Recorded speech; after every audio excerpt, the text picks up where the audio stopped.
ಪರಿಮಿತದಲ್ಲಿ ವಾರ್ತೆನೆಗಳಿದುದರ ಮನೆಯಲ್ಲಿ ಇದನೈದೆ ಕೇಳಿದು ಗುರುವಿದುರಗಾಂಗೆಯ ಕೃಪರು ಅಳಲಿದರು ತಮ್ಮೊಳಗೆ ಕರೆಸಿ ನುಡಿದರು ಕರ್ಣ ಸೌಬಲ ಕುರುಪತಿಗಳಿಗೆ ಕರೆಸಿ ನುಡಿದರು ಘೋಷಯಾತ್ರಾಭರವನರಿದೆವೋ ಹೋಗುದನುಚಿತವೋ ಘೋಷಯಾತ್ರೆಗೆ ಹೋಗುದನುಚಿತವೆಂದರ ನಿಬರಿಗೆ ಒಬ್ಬರ ಕಿವಿಯಿಂದ ಒಬ್ಬರ ಕಿವಿಗೆ ಈ ವರ್ತಮಾನ ಮುಟ್ಟಿತು. ಆಗ ಭೀಷ್ಮ, ದ್ರೋಣ, ಕೃಪಾ, ವಿದುರ ಅವರು ಸಂಕಟಪಟ್ಟರು. ವಿನಾಕಾರಣ ಪಾಂಡವರು ಕಾಡಿನಲ್ಲಿ ಇದ್ದಾರೆ, ಅವರನ್ನ ಹೋಗಿ ದುಃಖಪಡಿಸಬೇಕು ಅಂತ ದುರುದ್ದೇಶ ಇಟ್ಕೊಂಡು ಹೋಗ್ತಾರೆ. ಏನಾದ್ರು ಅನಾಹುತ ನಡೀಬಹುದು ಅಂತ ಹೇಳಿ ನಾವಾಗೆ ಹೇಳೋಣ. ಒಳ್ಳೆ ಮಾತನ್ನು ಕೇಳದೇ ಇದ್ರೂ ಕೂಡ ನಾವು ಹಿತಚಿಂತಕರಾದವರು ನಮ್ಮ ಹಿತದ ಮಾತನ್ನ ಅವ್ರು ಕೇಳದೇ ಇದ್ರು ಕೂಡ ನಾವು ಹೇಳ್ತಕ್ಕಂಥದ್ದು ನಮ್ಮ ಕರ್ತವ್ಯ ಅಂತ ಯೋಚನೆ ಮಾಡಿ ಈ 3 ಜನರನ್ನು ಬರಮಾಡ್ಕೊಂಡ್ರು. ನಿಮ್ಮ ಘೋಷಯಾತ್ರೆ ವಿಚಾರನ ನಾವು ಕೇಳಿದ್ವಿ, ನೀವು ಖಂಡಿತ ಹೋಗ್ಕೊಡುದು, ಯಾಕೆಂದ್ರೆ ನಿಮ್ಮದು ಉದ್ದೇಶ ಒಳ್ಳೇದಲ್ಲ.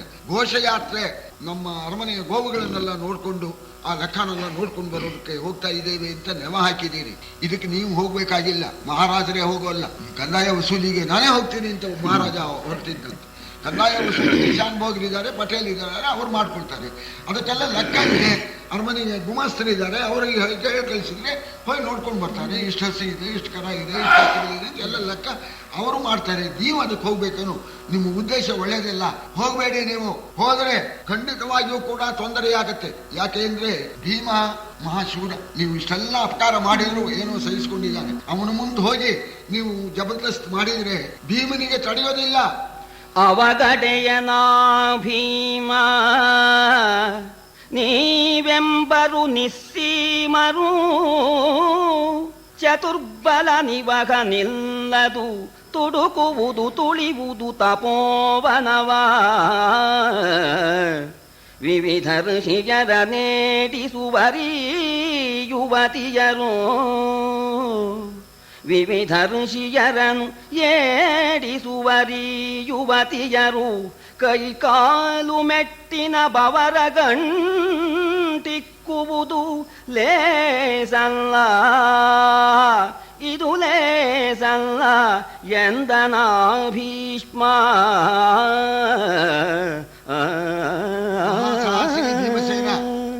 ಏನಾರು ಹೆಚ್ಚು ಕಮ್ಮಿ ಆದರೆ ಅವನಿಗೆ ಸಹನೆ ಬರೋದಿಲ್ಲ, ಆಗ ನುಗ್ಗಿ ಬಿಡ್ತಾನೆ. ನೀವು ಕೂಡ ಎರಡು ಉದ್ದೇಶ ಇಟ್ಕೊಂಡೇ ಹೊರಟಿದ್ದೀರಿ. ಚತುರ್ಬಲ ಸಮೇತರಾಗಿ ಹೋಗ್ತೀರಿ ಅನ್ನೋ ವರ್ತಮಾನ ಕೇಳಿದ್ದೇವೆ, ನೀವು ಹೋಗಿ ನುಗ್ತೀರಿ. ಇದು ಒಂದು ಅನರ್ಥ. ಯಾವತ್ತೂ ಕೂಡ ಋಷ್ಯಾಶ್ರಮ ಇರ್ತಕ್ಕಂತಹ ಜಾಗಕ್ಕೆ ಸೈನ್ಯವನ್ನ ತೆಗೆದುಕೊಂಡು ಹೋಗಬಾರದು ಅಂತ. ಭೇಟಿಗೆ ಹೋದ ರಾಜರುಗಳು ಸೈನ್ಯನ ಹೊರಗಡೆ ಬಿಟ್ಟು ಋಷ್ಯಾಶ್ರಮಕ್ಕೆ ಹೋಗ್ತಾ ಇದ್ರೆ ವಿನಃ ಋಷ್ಯಾಶ್ರಮದ ಸಮೀಪಕ್ಕೆ ಸೈನ್ಯವನ್ನ ತೆಗೆದುಕೊಂಡು ಹೋಗ್ತಾ ಇರಲಿಲ್ಲ. ಏನಾಗತ್ತೆ ಅಂದ್ರೆ ಆ ಸೈನ್ಯದಲ್ಲಿ ಆನೆಗಳು, ಕುದುರೆಗಳು ಎಲ್ಲ ನುಗ್ಗಿ ಬಿಡುತ್ತೆ. ಆಶ್ರಮದ ಒಳಗೆ ನುಗ್ಗಿ ಆಶ್ರಮವನ್ನೆಲ್ಲ ಧ್ವಂಸ ಮಾಡಿಬಿಡುತ್ತೆ. ಸೈನಿಕರು ಧ್ವಂಸ ಮಾಡಿಬಿಡ್ತಾರೆ. ಇದು ಅಲ್ಲದೇನೆ ಈ ಗಣಿಕೆಯರನ್ನೆಲ್ಲ ಕರ್ಕೊಂಡು ಹೋಗ್ತೇವೆ ಮೋಜಿಗೆ ಅಂತ ಹೇಳಿ ಅಲ್ಲಿ ನರ್ತನ ಸಂಗೀತಕ್ಕೆ. ಅವರೇನು ಸುಮ್ಗಿರ್ತಾರೆ, ಆ ಋಷಿಗಳು ನೋಡಿ ತಮಾಷೆ ಮಾಡೋದು, ಆ ಋಷಿಗಳಿಗೆ ಸಿಟ್ಟು ಬರೋದು. ಇದರಿಂದ ಅನರ್ಥ ಉಂಟಾಗತ್ತೆ. ಖಂಡಿತವಾಗಿಯೂ ನೀವು ಹೋಗಬೇಡಿ, ಗುಮಾಸ್ತರನ್ನು ಕಳಿಸ್ಬಿಟ್ಟು ನಿಮ್ಮ ಲೆಕ್ಕ ನೋಡ್ಕೊಂಡ್ಬಿಡಿ ಅಂತಂದಾಗ, ಇಲ್ಲ ನಾವು ಹಾಗೆ ಮಾಡೋದಿಲ್ಲ, ನಮ್ಮ ಪಾಟಿಗೆ ನಾವು ನಮ್ಮ ಗೋವುಗಳು ನೋಡ್ಕೊಂಡು ಬರ್ತೀವಿ, ನೀವು ಬನ್ನಿ ಅನ್ನೋಣ. ಅವರಂದ್ರು ನೀವು ಹೋಗಬೇಡಿ ಅಂತ ನಾವು ಹೇಳ್ತಾ ಇದ್ದೇವೆ, ನೀವು ಬನ್ರಿ ಅಂತ ನಮ್ಮನ್ನು ಕರೀತಾ ಇದ್ದೇವೆ. ಇಂಥ ಕೆಲಸಕ್ಕೆ ನಾವು ಬರೋದಿಲ್ಲ ಅಂತ. ಒಬ್ಬರ ಹೊಟ್ಟೆ ಉರಿಸ್ತಕ್ಕಂಥ ಕೆಲಸಕ್ಕೆ ನೀವು ಕರೆದ್ರು ನಾವು ಬರೋಲ್ಲ. ನಿಮಗೂ ಹೇಳ್ತೇವೆ ಹೋಗಬೇಡಿ. ಹೋದರೆ ಖಂಡಿತವಾಗಿಯೂ ಕೂಡ ನಿಮಗೆ ಅನಾಹುತ ಉಂಟಾಗುತ್ತೆ. ಪಾಂಡವರಿಗೇನೂ ಆಗೋಲ್ಲ, ಹೋಗಬೇಡಿ ಸ್ಪಷ್ಟವಾಗಿ ನಾವು ಹೇಳ್ತಾ ಇದ್ದೇವೆ, ನಾವು ಬರೋದಿಲ್ಲ ಅಂತ ಭೀಷ್ಮರು ಹೇಳಿದಾಗ, ಆದರನ್ನಿ ಶುಭಾಶುಭದ ಫಲ ಬೀದಿ ವರಿಸುವುದೈಸಲೇ ನಿಮಗೀ ದುರಾಗ್ರಹವೇಗೆ ಕಾಂಬಿರಿ ಫಲವನಗ್ರದಲ್ಲಿ ಆರುದಾಗಲಿ ಹೋಗಿಯನೆ ದುರ್ಭೇದ ಗರ್ವ ಗ್ರಂಥಿ ಕಲುಷ ವಿನೋದಶೀಲರು ಭುಜವ ಕೊಯ್ದರು ನೋಡಬಹುದೆನುದ ಶುಭದ ಫಲ. ಸರಿಯಾಗಿದ್ದವರಿಗೆ ಶುಭ ಫಲ ಉಂಟಾಗತ್ತೆ, ದುರುದ್ದೇಶದಿಂದ ಹೋದವರಿಗೆ ಅಶುಭದ ಫಲ ಉಂಟಾಗತ್ತೆ ಅಂತ. ಅದರಿಂದ ಕೆಟ್ಟ ಫಲವನ್ನ ನೀವು ಖಂಡಿತವಾಗಿಯೂ ಕೂಡ ಅನುಭವಿಸ್ತೀರಿ. ಅವ್ರು ಹೇಳಿದಾಗ ಕೇಳಬೇಕಾಗಿತ್ತು ಅಂತ ಆಮೇಲೆ ನೀವೇ ತಿಳ್ಕೊಳ್ತೀರಿ. ಹೋಗಿ ಬನ್ನಿಪ್ಪ, ನಮ್ಮ ಅಪ್ಪಣೆ ಕಟ್ಕೊಂಡೇನು, ನಾವು ಕೊಡದೇ ಇದ್ರು ನೀವು ಹೋಗೋದು ಬಿಡೋ ಹಾಗಿಲ್ಲ, ಹೋಗಿ ಬನ್ನಿ ಅಂತಂದಾಗ ಈ ದುರಾಗ್ರಹದಿಂದ ಕೂಡ್ಕೊಂಡಿರ್ತಕ್ಕಂಥ ಇವರು ನೋಡಿ ಹೋಗಿ ಬರ್ತೇವೆ, ಮುಂದೆ ನಿಮಗೆ ಗೊತ್ತಾಗತ್ತೆ ನಾವು ಮಾಡ್ತಕ್ಕಂಥದ್ದು ಸಮಾಧಾನದಿಂದ ಬರ್ತೇವೆ ಎನ್ನುವುದು ನಿಮಗೆ ಗೊತ್ತಾಗತ್ತೆ ಎನ್ನುವ. ಗೊತ್ತಾಗತ್ತೆ, ಆಮೇಲೆ ನಮಗೂ ಗೊತ್ತಾಗತ್ತೆ ನಿಮಗೂ ಗೊತ್ತಾಗತ್ತೆ ಅಂತ ಸರಿ ಭೀಷ್ಮಾದಿಗಳು ಹೇಳಿದ್ರು. ಆಗ ಇವರು ಭುಜ ಹೊಡ್ಕೊಂಡ್ಬಿಟ್ರಂತೆ. ಆಗ ವರ್ತಮಾನ ಹೇಳಿಬಿಟ್ರು, ಈ ರೀತಿ ಮಹಾರಾಜರು ಘೋಷಯಾತ್ರೆಗೆ ಹೊರಟಿದ್ದಾರೆ, ಅರಣ್ಯದೆಲ್ಲ ತಿರುಗಾಡ್ಕೊಂಡು ಬರ್ತಾರೆ ಅಂತ ಹೇಳಿ ಸರಿ ಎಲ್ಲ ಕಡೆಗೂ ಕೂಡ ಡಂಗರ ಹೊಡಿಸ್ಬಿಟ್ಟು. ಆಗ ಸರಿ ತಮ್ಮ ರಾಣಿಯರಿಗೂ ಕೂಡ, ದ್ರೌಪದಿಗೆ ಹೊಟ್ಟೆ ಉರಿಸ್ಬೇಕಲ್ಲ, ಭಾನುಮತಿಗೆ ಮೊದಲಾಗಿರ್ತಕ್ಕಂಥ ರಾಣಿಯರಿಗೂ ಹೇಳಿದ್ರಂತೆ, ನೀವೆಲ್ಲ ಚೆನ್ನಾಗಿ ಅಲಂಕಾರ ಮಾಡ್ಕೊಂಡು ಬರಬೇಕು, ಅರಣ್ಯದ ಗಾಳಿ ಎಲ್ಲ ಘಮಘಮಾನ್ ಅಂತ ಅನ್ಬೇಕು, ಆ ರೀತಿಯಾಗಿ ನೀವೆಲ್ಲ ಬರಬೇಕು. ಈ ಗಣಿಕೆಯರು ಸಂಗೀತಕ್ಕೆ ನರ್ತನಕ್ಕೆ ಅವರೆಲ್ಲ ಬರಬೇಕು ಅಂತ ಹೊಟ್ಟೆ ಉರಿಸೋದಕ್ಕೋಸ್ಕರ ಸಿದ್ಧತೆ ಮಾಡಿದ್ದು ವಯಸ್ಸರ ಹತ್ರ ಮುಹೂರ್ತ ಕೇಳಿದ್ರು, ಅವ್ರು ಮುಹೂರ್ತ ಇಟ್ರು, ಹೊರಟರು. ಇವರು ಹಸು ನೋಡ್ಕೊಂಡು ಬರೋ ಕೆಲಸ ಚಿಲ್ಲರೆ ಕೆಲಸ, ಚಿಲ್ಲರೆ ಮನುಷ್ಯ ಸಾಕು. ಅದಕ್ಕೆ ಇವರು ಹೊರಟಿದ್ದು ಪರಿವಾರ ನೋಡಿ ಇಲ್ಲಿ ಹೇಳ್ತಾರೆ, ಅರಸ ಕೇಳೈ 10,000 ಕರಿಘಟಾವಳಿ, 8,000 ವರವರೂಥವು ರಾವುತರವಾಘೆಯಲಿ ಹಯಕೋಟಿ, ಬಿರುದಿನಗ್ಗದ ಭಟರ ಸಂಖ್ಯೆಯ ನರಿಯನು, ಇಂತಿದು ಘೋಷಯಾತ್ರೆಯ ಪರುಠವಣೆಗೊದಗಿದ ಚತುರ್ಬಲವು ಅವನಿ ಪಾಲಕನ.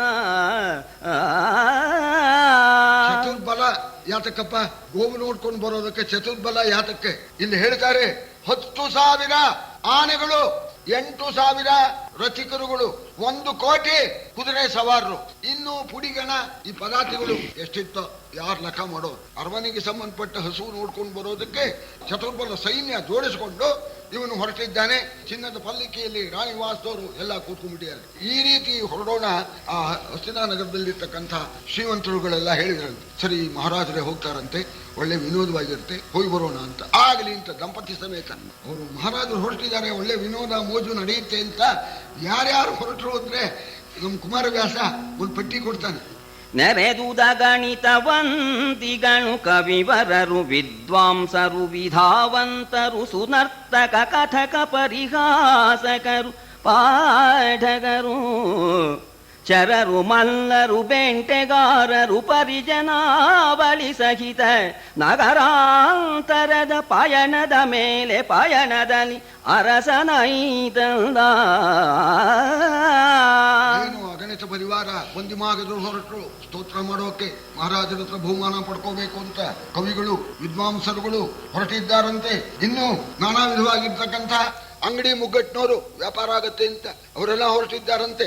ಹಸ್ತಿನಾವತಿಯಲ್ಲಿರ್ತಕ್ಕಂಥ ಶ್ರೀಮಂತರುಗಳು ತಮ್ಮ ಪರಿವಾರ ಸಮೇತ ರಥದ ಮೇಲೆ ಕೂತ್ಕೊಂಡು ಅವರೆಲ್ಲ ಹೊರಡ್ತಾ ಇದ್ದಾರೆ. ಪರಿಹಾಸಕರು, ವಿಮರ್ಶಕರು ಮೊದಲಾಗಿರ್ತಕ್ಕಂಥವರು, ಈ ಡೊಂಬರು ಆಟಗಾರರು ಇವರೆಲ್ಲ ಹೊರಟಿದ್ದಾರಂತೆ. ಪ್ರಯಾಣ ಮಾಡಿ ಅಲ್ಲಿ ಹೋಗಿ ದ್ವೈತವಂದ ಹತ್ರ ಇಲ್ಲಿ ಡೇರೆ ಹಾಕಿಸ್ಬಿಟ್ಟು ಅಲ್ಲಲ್ಲಿ ಡೇರೆ. ಮಹಾರಾಜನಿಗೆ ಏನು ಇವತ್ತು ಇಂಥ ಕಡೆ ಡೇರೆ ಹಾಕಿ ನೋಡ, ಅಲ್ಲಿ ಡೇರೆ ಹಾಕಿಸ್ತಾರೆ. ನದಿ ತೀರ, ಸರೋವರ ತೀರ, ರಮ್ಯವಾದ ಜಾಗ, ಅಲ್ಲೆಲ್ಲ ಡೇರೆ ಹಾಕಿಸೋದು, ಅಲ್ಲಿ ವಾಸ ಮಾಡ್ತಾ ಈ ತಮ್ಮ ಆ ಗೋಪಾಲಕರಿದಾರಲ್ಲ ಅವರಿಗೆ ಹೇಳಿ ಕಳಿಸಿದ್ರು, ಸರಿ ಬನ್ನಿ ಮಹಾರಾಜರು ಬಂದಿದ್ದಾರೆ, ಈ ಲೆಕ್ಕ ಎಲ್ಲ ತನಿಖೆ ಆಗಬೇಕು ಅಂತ.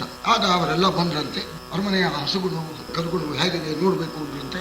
ಎಲ್ಲ ಆ ಗೋಪಾಲಕರಿಗೆ ಹೇಳಿದ್ರಂತೆ, ಹೊಡ್ಕೊಂಬರ್ರೋ ಹಸುನು ಆ ಕರನು ಹೊಡ್ಕೊಂಬರ್ರೋ ಅಂತ. ಒಳ್ಳೆ ಕರ ಹೇಗಿರುತ್ತೆ ನೋಡಿ, ಅದನ್ನು ಕವಿ ಹೇಳ್ತಾನೆ. ಆ ಕರ ನೋಡೋಕೆ ಆನಂದ ತಾನೆ, ಕುಣ್ಕೊಂಡು ಗೆಜ್ಜೆ ಬೇರೆ ಕೆಟ್ಟಿರ್ಬೇಕು, ಅದಕ್ಕೆ ಹಾರತ್ತೆ, ಕುಣಿಯುತ್ತೆ, ಅದನ್ನೇ ವರ್ಣನೆ ಮಾಡ್ತಾ ಇದ್ದಾರೆ. ಆ ಹಸುಗಳು ಹೇಗಿತ್ತು. ಕರೆಸಿದನು ಕೀಲಾರಿಗಳನ್ನು ಆದರಿಸಿ, ಹಟ್ಟಿಯ ತುರುಗಳೆಲ್ಲವ ತರಿಸಿ ನೋಡಿದನು, ಅಲ್ಲಿ ಹಿಂಡಿನ ಕೋಟಿ ಸಂಖ್ಯೆಗಳ ಹರಿವ ಹಾರುವ ಪಂಟಿಸುವ ಸೈವರಿವ ಮರಳುವ ಮುರಿವ ನಿಲುವ ಎಳೆಗರುಗಳನ್ನು ನೋಡಿದನು. ಹರಿವ ಹಾರುವ ಪಂಟಿಸುವ ಸೈವರಿವ ಮರಳುವ ಮುರಿವ ನಿಲುವ ಎಳೆಗರುಗಳನ್ನು ನೋಡಿದನು. ನಗುತ ನರೇಂದ್ರನೊಲವಿನಲಿ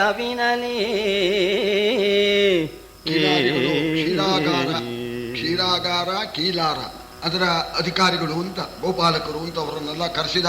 ಗೋವುಗಳನ್ನೆಲ್ಲ ನೋಡ್ಬೇಕಂತೆ, ನೋಡ ಬರಬೇಕು ಅಂತ ಕರ್ಕೊಂಡು ಹೋದ್ರು. ಕೋಟಿ ಕೋಟಿ ಗೋವುಗಳಿದೆಯಂತೆ. ಎಲ್ಲ ಅಮೃತ ಇಲಾಖೆಗೆ ಒಳಪಟ್ಟಿರ್ತಕ್ಕಂತಹ ಗೋವುಗಳು ಒಳ್ಳೆ ರಮ್ಮಿ ಕಾಮಧೇನುವಾಗಿತ್ತು. ಅದನ್ನು ನೋಡಿ ಮಹಾರಾಣಿ ಅಂತಃಪುರದವರೆಲ್ಲ ಸಂತೋಷಪಟ್ಟಿದ್ದಾರೆ. ಆ ಕರಗಳು ಕುಣಿತಾ ಇತ್ತಂತೆ, ಹಾರೋದು, ನೆಗೆಯೋದು, ಕುಣಿಯೋದು, ಹಿಂದಕ್ಕೆ ಬರೋದು, ಮುಂದಕ್ಕೆ ಹೋಗೋದು, ಆ ಕರಗಳನ್ನು ನೋಡಿ ಎಲ್ಲರೂ ಕೂಡ ಸಂತೋಷಪಟ್ಟಿದ್ದಾರೆ. ಆ ಸಂದರ್ಭದಲ್ಲಿ ಒಳ್ಳೆ ಗೋದಾನ ಮಾಡೋಣ ಅಂತ ಮನಸ್ಸು ಬಂದು, ಬೇಕಾದಷ್ಟು ಇದೆ, ಇವನಿಗೇನು ಕಮ್ಮಿ ಏನು. ಆಗ ಕೆಲವು ಗೋವುಗಳನ್ನ ದಾನ ಮಾಡಿದ್ದಂತೆ. ತರಿಸಿ ಹೋರಿಯ ಗವಿಯ ಗೂಳಿಯ ಬರಿಸಿದನು, ಕೆಲವ ಕೃಷಿಕರಿಗಿರಿಸಿದನು. ಗೋಲಕ್ಷ ಬಿತ್ತನು ವಿಪ್ರಸಂಕುಲಗೆ, ಕರೆಸಿ ಕೊಟ್ಟನು ಭಟ್ಟರಿಗೆ, ಮಲ್ಲರಿಗೆ, ವಿಟರಿಗೆ, ನಟವಿಧಾವಂತರಿಗೆ, ಬಹುವಿಧ ಬಹಳ ಬಂದಿಗೆ, ಮಾಗಧಂ ವ್ರಜಗೆ. ಹೋರಿಗಳು, ಎತ್ತುಗಳು ಅವುಗಳನ್ನೆಲ್ಲ ನೋಡಿದ್ರು. ಸರಿ, ಆ ರೈತರುಗಳು ಇದ್ರಲ್ಲ, ನಮಗೆ ಬೇಕು ಹೋರಿಗಳು ಅಂತ ಕೇಳ್ಕೊಂಡ್ರಂತೆ. ಅರ್ಜಿ ಕೊಟ್ಟರು, ಯಾರ್ಯಾರಿಗೆ ಏನೇನು ಬೇಕೋ ಅವರಿಗೆಲ್ಲ ಹೋರಿಗಳು, ಈ ಎತ್ತುಗಳನ್ನೆಲ್ಲ ಕೊಟ್ಟಿದ್ದಾರೆ. ಬ್ರಾಹ್ಮಣರನ್ನು ಕರೆಸಿ 1 ಲಕ್ಷ ಗೋದಾನವನ್ನ ಮಾಡಿಬಿಟ್ಟು, ಆಮೇಲೆ ಈ ಜೊತೆಯಲ್ಲಿ ಬಂದಿದ್ರಲ್ಲ ಪರಿವಾರದವರು, ಭಟ್ರು, ವಿದ್ವಾಂಸರು, ಶಾಸ್ತ್ರಿಗಳು, ಅವರೆಲ್ಲರಿಗೂ ಕೂಡ, ಬಂದಿಗಳು, ಮಾಗದರು, ಅವರೆಲ್ಲರಿಗೂ ಕೂಡ ಉಚಿತವಾಗಿ ಗೋವುಗಳನ್ನೆಲ್ಲ ಕೊಟ್ಟಿದ್ದಾನೆ. ಇದು ಘೋಷಯಾತ್ರೆ ಮುಗಿದು ಅಕ್ಕುಳ್ಳ ಹೊರಟೋಬೇಕೋ ಬೇಡುವ ಉದ್ದೇಶ ಅದಲ್ಲವಲ್ಲ. ಇದು ಬಂದಂತ ಕೆಲಸ ಏನೋ ಪೂರೈಸ್ತು, ಇನ್ನು ಹರಡಬಹುದೇ ಅಂತ ಕೇಳಿದ್ರಂತೆ ಯಾರೋ. ಮುಖ್ಯ ಕಾರ್ಯವೇ ಆಗಿಲ್ಲ, ಪಾಂಡವರು ಹೊಟ್ಟೆ ಉರಿಸ್ಬೇಕಲ್ಲ, ಅದಾಗ್ಬೇಕೀಗ. ಕೇಳು ಜನಮೇ ಜಯ ಧರಿತ್ರೀಪಾಲ, ತುರುಪಳ್ಳಿಗಳ ನೋಡಿ ವನಾಳಿ ತಪ್ಪದೆ ಬೇಂಟೆಯಾಡಿ ಸಮಸ್ತ ಬಲ ಸಹಿತ ನೀಲಮಿಗನು ಆ ಪಾಂಡವರ ವನವೇಲೆಯಲಿ ನಿಸ್ಸಾಳ ರಭಸದ ಸೂಳ ಸಂಕೇತದಲ್ಲಿ ನೃಪ ಬಿಡಿಸಿದನು ಪಾಳಯವ. ಗೋಪಾಲಕರ ವ್ಯವಸ್ಥೆ ಎಲ್ಲ ಮುಗಿದ ಮೇಲೆ ಅರಣ್ಯದಲ್ಲಿ ಬೇಟೆಯನ್ನೆಲ್ಲ ಆಡಿಬಿಟ್ಟು, ಆಮೇಲೆ ಪಾಂಡವರು ಎಲ್ಲಿ ಪರ್ಣಶಾಲೆ ಮಾಡಿಕೊಂಡು ವಾಸ ಮಾಡ್ತಾ ಇದ್ದಾರೋ ಆ ಪರ್ಣಶಾಲೆ ಎದುರಿಗೆ ಈ ಮಹಾರಾಜರ ತಾತ್ಕಾಲಿಕವಾಗಿ ವಾಸ ಮಾಡ್ತಕ್ಕಂಥ ಟೆಂಟು ಅಂತ ಹೇಳ್ತಾರೆ, ಅದನ್ನ ರಚನೆ ಮಾಡೋಕೆ ಹೇಳಿದ್ನಂತೆ. ಏನು ಹಸ್ತಿನಾವತಿಯ ವೈಭವ ಸಾಮಾನ್ಯವೇ, ಆ ಮುಂದೆ ಡೇರೆ ಹಾಕ್ಬಿಟ್ಟಿದಾರಂತೆ. ಪರಿವಾರದವರಿಗೂ ಕೂಡ ಅವರವರ ಅಧಿಕಾರ ಅಂತಸ್ತಿಗೆ ತಕ್ಕಾಗೇನೆ ಡೇರೆಗಳನ್ನು ಹಾಕಿಸಿದಾನಂತೆ. ಈ ವಜ್ರದ ವೈಡೂರ್ಯ, ಈ ಮುತ್ತಿನ ಕಾಂತಿ, ಇವುಗಳಿಂದ ಪಾಂಡವರ ಪರ್ಣಶಾಲೆ ನೋಡಿ ಇವರ ಡೇರೆ ನಗ್ತಾ ಇದೆಯೋ ಅನ್ನೋ ಹಾಗೆ ಕಾಣಿಸ್ತಾ ಇತ್ತಂತೆ. ಆ ಪ್ರಕಾರವಾಗಿ ಉದ್ದೇಶಪೂರ್ವಕವಾಗಿ ಪಾಂಡವರು ವಾಸ ಮಾಡ್ತಕ್ಕ ಪರ್ಣಶಾಲೆಯ ಮುಂದೆ ಡೇರೆ ಹಾಕಿಸಿದ್ದಾರೆ. ಅಲ್ಲಿ ತಮ್ಮ ವೈಭವವನ್ನ ತೋರಿಸ್ತಾ ಇದ್ದಾರೆ. ಅರಸ ಕೇಳೈ ಕೌರವೇಶ್ವರನ ಅರಸಿಯರು ಲೀಲೆಯಲಿ 100,000 ಸಖೀ ಜನ ಸಹಿತ ಹೊರವಂಟರು ವನಾಂತರಗೆ. ಸರಸಿಜದ ನಿಜ ಗಂಧದಲ್ಲಿ ತನು ಪರಿಮಳವ ತಕ್ಕೈಸಿ, ಸರಸಿಜದ ನಿಜ ಗಂಧದಲ್ಲಿ ತನು ಪರಿಮಳವ ತಕ್ಕೈಸಿ, ವನದಲ್ಲಿ ತರಳೆಯರು ತುಂಬಿದರು ಮರಿದುಂಬಿಗಳ ಡೊಂಬಿನಲಿ. ಸರಿ, ನಾವು ಅರಣ್ಯದಲ್ಲಿ ತಿರುಗಾಡ್ತೇವೆ ಅಂತ ಅಂತಃಪುರದ ಆ ಸ್ತ್ರೀಯರೆಲ್ಲ ಕೇಳಿದ್ರಂತೆ. ಅದಕ್ಕೇನು, ಎಲ್ ಬೇಕಾದ್ರೂ ತಿರುಗಾಡಿ, ನಿಮ್ಮ ರಕ್ಷಣೆಗೆ ನಮ್ಮ ಸೈನ್ಯ ಇದ್ದೇ ಇದೆ ಅಂತ ದುರ್ಯೋಧನ ಹೇಳಿಬಿಟ್ಟ. ಆಗ 100,000 ನಿತಂಬಿನಿಯರು ಅಂತ ಇವು ಅತಿಶಯೋಕ್ತಿ ಅಂದ್ರೆ 1,00,000 ಜನ ಹೊರಟ್ಬಿಟ್ರಂತೆ. ಅಂತಃಪುರದ ಸ್ತ್ರೀಯರು ಅಂತ ವರ್ಣನೆ ಮಾಡ್ತಾ ಇದ್ದಾನೆ. ಹೊರಟ್ಬಿಟ್ರೆ ಏನಾಗಿದೆ, ಎಲ್ಲ ಪದ್ಮಿನಿ ಜಾತಿಯವರು, ಮಾಯಿನ ಪದ್ಮ ಗಂಧ ಜೊತೆಯಲ್ಲಿ ಅಲ್ಲಿರ್ತಕ್ಕ ಕೊಳದ ಪದ್ಮದ ಗಂಧ ಎಲ್ಲ ಸೇರ್ಕೊಂಡ್ಬಿಟ್ಟು ಎಲ್ಲಾ ಕಡೆನೂ ದುಂಬಿಗಳು ಝೇಂಕರಿಸ್ತಾ ಪ್ರಾರಂಭ ಆಗ್ಬಿಡ್ತಂತೆ. ಜೊತೆಯಲ್ಲಿ ವೇಶ್ಯಾ ಸ್ತ್ರೀಯರನ್ನು ಕರ್ಕೊಂಡ್ಬಂದಿದ್ನಲ್ಲ ಸಂಗೀತಕ್ಕೆ ಮತ್ತು ನರ್ತನಕ್ಕೆ ಅಂತ, ಅವರಿಗೆ ಉಲ್ಲಾಸ ಆಗ್ಬಿಡ್ತು. ಹಾಗೆ ಅವರು ತಿರುಗಾಡ್ಕೊಂಡು ಅವರು ಹೊರಟ್ಬಿಟ್ರು. ಈ ರಾಣಿಯರಾದ್ರೆ ಸ್ವಲ್ಪ ಋಷಿಗಳು, ಅವರು ಮಹಾತ್ಮರು ಅಂತ ಜ್ಞಾನ ಇರೋದು. ಆ ವೇಶ್ಯರಿಗೆ ಯಾರು ಅಂತ ಏನು ಗೊತ್ತು. ಆ ಪರ್ಣಶಾಲೆಯಲ್ಲಿ ಪಾಪ ಋಷಿಗಳು ವಾಸ ಮಾಡ್ತಾ ಇದ್ರು. ಇವರೇನು ಒಳ್ಳೆ ಸರ್ವಾಲಂಕಾರ ಭೂಷಿತರಾಗಿ ಈ ಗಣಿಕಾ ಸ್ತ್ರೀಯರು, ವೇಶ್ಯಾ ಸ್ತ್ರೀಯರು ಆ ಆಶ್ರಮದೊಳಗೆ ನುಗ್ಗಿಬಿಟ್ರಂತೆ. ಆ ಆಶ್ರಮದೊಳಗೆ ನುಗ್ಗೋಣ ಆ ಋಷಿಗಳೆಲ್ಲ ಗಾಬರಿ ಆಗ್ಬಿಟ್ರು, ಯಾರೋ ಬಂದ್ಬಿಟ್ರಲ್ಲ ಅಂತ ನಗಿನಗಿತ ಅಲ್ಲಿ ಹೋದ್ರಂತೆ. ಅಲ್ಲಿ ಹೋಗಿ ಋಷಿಗಳ ಸಾಮಗ್ರಿ ಏನಪ್ಪಾ ಅಂದ್ರೆ ಸೃಕ್ಕು ಸ್ರುವ ಅದು ಇದು ಇರುತ್ತಲ್ಲ, ಇದೇನ್ರಿ ಕೈಯಲ್ಲಿ ತಗೊಂಡು ಇದೇನ್ರಿ ಇದಕ್ಕೇನ್ ಹೇಳ್ತೀರ್ರಿ? ಸೃಕ್ಸ್ರುವವ ಮುಟ್ಟಿದರು, ಸೃಕ್ಸ್ರುವವ ಮುಟ್ಟಿದರು, ಧೌದಾಂಶುಕದೊಳಗೆ ತಂಬುಲವ ಕಟ್ಟಿದರು, ಅಕಟ ಉಪಾಧ್ಯರ ಮೋರೆಯನು ತೇಡಿಸುದ ಬೆರಳಿನಲಿ, ಚಕಿತ ಧೃತಿಯರು ದೀಕ್ಷಿತರ ಚಂಡಿಕೆಗಳನ್ನು ತುಡುಕಿದರು, ಚಕಿತ ಧೃತಿಯರು ದೀಕ್ಷಿತರ ಚಂಡಿಕೆಗಳನ್ನು ತುಡುಕಿದರು, ಮುನಿವಟುನಿಕರ ಶಿರದಲ್ಲಿ ಕುಣಿಸಿದರು ಕುಂಚಿತ ಕರಾಂಗುಲಿಯ.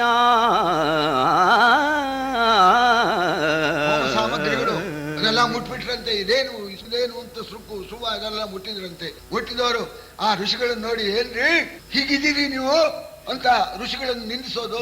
ಆಮೇಲೆ ಆ ಬ್ರಹ್ಮಚಾರಿಗಳು ಋಷಿಗಳೆಲ್ಲೂ ಇದ್ರಲ್ಲ ಅವ್ರ ಹತ್ರ, ಅವ್ರ ಯಜ್ಞೋಪೇತ ನೋಡಿ, ಇದೇನ್ರಿ ಹಿಂಗ್ ಹಾಕೊಂಡಿದ್ದೀರಲ್ಲ, ಹಾರ ಹಾಕೊಳ್ಳೋ ಹಾಗೆ ಹಾಕೊಂಡಿಲ್ಲಲ್ಲ, ಇದೇನ್ರಿ ಅಂತ ಯಜ್ಞೋಪೇತಾನೆ ಮುಟ್ಟಿದ್ರು. ಬ್ರಹ್ಮಚಾರಿಗಳನ್ನು ಕರೆದು ಅವ್ರ ತಲೆ ಮೇಲೆ ಕೈ ಇಟ್ಟು ಟಕ್ ಟಕ್ ಅಂತ ಕುಂಚಿತ ಕರ ಇಟ್ಟು ಬಡಿದ್ರಂತೆ. ಈ ರೀತಿಯಾಗಿ ಎಲ್ಲ ಹೊಲಸು ಗಡಿಸ್ಬಿಟ್ರಂತೆ. ಪವಿತ್ರವಾಗಿರ್ತಕ್ಕಂಥ ಆ ಆಶ್ರಮವನ್ನೆಲ್ಲ ಹೊಲಸು ಗಡಿಸ್ಬಿಟ್ರು. ಸರಿ, ಅವರಿಗೆಲ್ಲ ಗಾಬರಿ ಆಗ್ಬಿಟ್ಟಿದೆ. ಆ ಬ್ರಹ್ಮಚಾರಿಗಳು ಓಡಿ ಹೋಗ್ತಾ ಇದ್ದಾರೆ. ಆಗ ಋಷಿಗಳಿಗೂ ಕೂಡ ಬಹಳ ಬೇಜಾರಾಯ್ತಂತೆ. ಪವಿತ್ರವಾಗಿರ್ತಕ್ಕಂಥ ನಮ್ಮ ಆಶ್ರಮಕ್ಕೆ ನುಗ್ಗಿ ನಮ್ಮ ಹೋಮ ಸಾಮಗ್ರಿಯನ್ನೆಲ್ಲ ಎಲ್ಲ ಮುಟ್ಬಿಟ್ರಲ್ಲ, ಎಲ್ಲ ಪವಿತ್ರಗೊಳಿಸ್ಬಿಟ್ರಲ್ಲ ಇವರು ಅಂತ ಹೇಳಿ ಬಹಳ ಸಂಕಟವಾಗಿ ಆಗ ಋಷಿಗಳು ರೇಗಿ ಬಿಟ್ಟು ಹೇಳ್ತಾ ಇದ್ದಾರೆ. ಕೆದರಿದರು ಗಡ್ಡವನುಪಾಧ್ಯರು,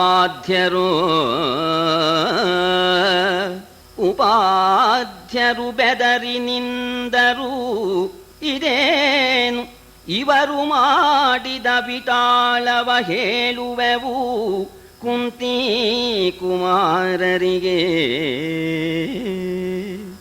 ಇದು ಮಹರ್ಷಿ ಸೇವಿತಾಶ್ರಮವೋ, ಇದು ಮಹರ್ಷಿ ಸೇವಿತಾಶ್ರಮವು, ಇದರ ಶಿಷ್ಟಾಚಾರವನ್ನು ಕೆಡಿಸಿದವರೇ ಕ್ಷಯವಗರು, ಇದರ ಶಿಷ್ಟಾಚಾರವನ್ನು ಕೆಡಿಸಿದವರೇ ಕ್ಷಯವಗರು, ಹರಹರ ಎಂದರಾದ್ವಿಜರು. ಕೆದರುತ್ತಾ ಆ ಋಷಿಗಳು ಎದ್ದು ಬಿಟ್ಟು ಬಹಳ ಸಂಕಟವಾಯ್ತಂತ ಅವ್ರಿಗೆ. ಇವ್ರ ಹೆಂಗಸರು ಇವ್ರ ಮೇಲೆ ಏನು ಮಾಡೋ ಹಾಗಿಲ್ಲ.